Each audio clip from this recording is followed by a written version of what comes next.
They sat at the doctor's, uneasily waiting for their results. They'd been trying to get pregnant for the last 1.5 years with no luck. The doctor walked in with a solemn look on his face. He pinched his nose as he sat down, unable to look them in their eyes. What he'd share would rip their world apart. Max Patterson was your typical 27-year-old New Yorker, fresh from fine arts grad school. Max balanced a budding career as a contemporary artist and a concierge in the city. For the longest while, he felt like his life was missing something. Yes, he'd achieved many things he set out to clear by his age, but he still felt it wasn't enough. While working as a concierge, Max met Casey, who rented an apartment at his hotel. Although Casey was 2 years older than Max, there was electricity between them that they couldn't explain. 2 years later, what began with a simple hello had evolved into marriage. The happiness this union brought was unlike nothing Max ever knew, yet he still felt hollow. Max wondered why he still felt empty despite everything he had. He loved Casey and the life they led.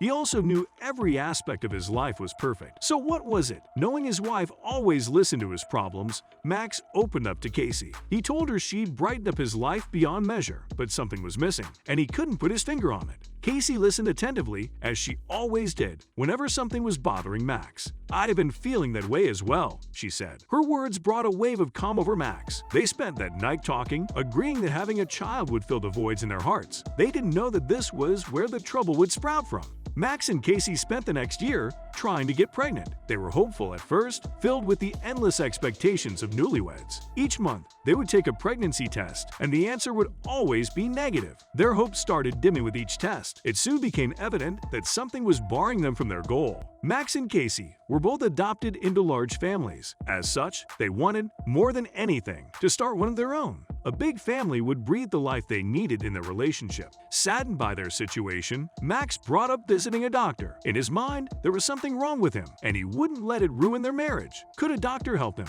Casey agreed to visit a doctor. She'd also shared that maybe she was the problem and not Max. His lips curled as she explained herself. To him, Casey was far past perfect. If there was an anatomical problem between them, it lay with him. They'd booked an appointment that night, and by daybreak, they were on their way to see the doctor. Max weaved his fingers through Casey's as they walked across the hospital's corridor. His heart pounded in his chest, and his palms were sweaty. He didn't know what he'd do if he was the issue. Casey smiled at him. She squeezed his hand and assured him everything would be okay, regardless of the doctor's findings. Max nodded, hoping for the best. The doctor sat across from Max and Casey. The couple explained themselves, to which the doctor politely told them not to worry. With the suitable approaches, they could get a child. The doctor directed them to separate rooms for their tests. Afterward, he sat down with them again and discussed other ways to have children, such as adoption. If it came to that, would the couple be open with it? Max and Casey went home that day feeling more hopeful than they had in a while. They would return for their results in a week. Before Max and Casey knew it, they were back at the doctor's, waiting to see why they couldn't get pregnant. The doctor walked in with the results. He sat, then stood up, pacing for a minute before sitting again. What he said broke Max's heart. "The problem isn't with either of you," the doctor said, "but your DNA is nearly identical." "Identical?" Max asked, his heart shattering within. "Yes," answered the doctor.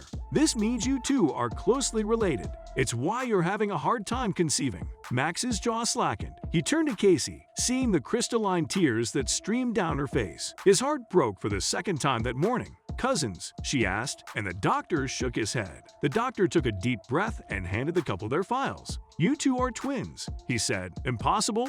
Casey choked. "She's older than me by 2 years," Max said, trying his best to keep his composure. He wrapped his hands around Casey, squeezing tight. "How is this possible, doctor?" he asked, his sight hazy with tears. "Well," the doctor leaned forward. "You two were adopted into your families, correct?" "Correct," Casey said, and Max nodded. "You were both conceived through the same round of in vitro fertilization," the doctor said. He pointed at a page in their files that detailed everything. "What happened is your mom decided to have Casey first instead of twins. Max, you were frozen as an embryo for 2 years." The doctor wiped his face. "Your biological parents died in a car accident. The state put you up for adoption when no relatives claimed you. Sadly, your adoption papers failed to mention you were siblings." Max and Casey went home in tears that day. They knew they'd come to the end of their matrimony. A month later, they annulled their marriage. Although they were sad, they knew they could still explore a relationship as brother and sister.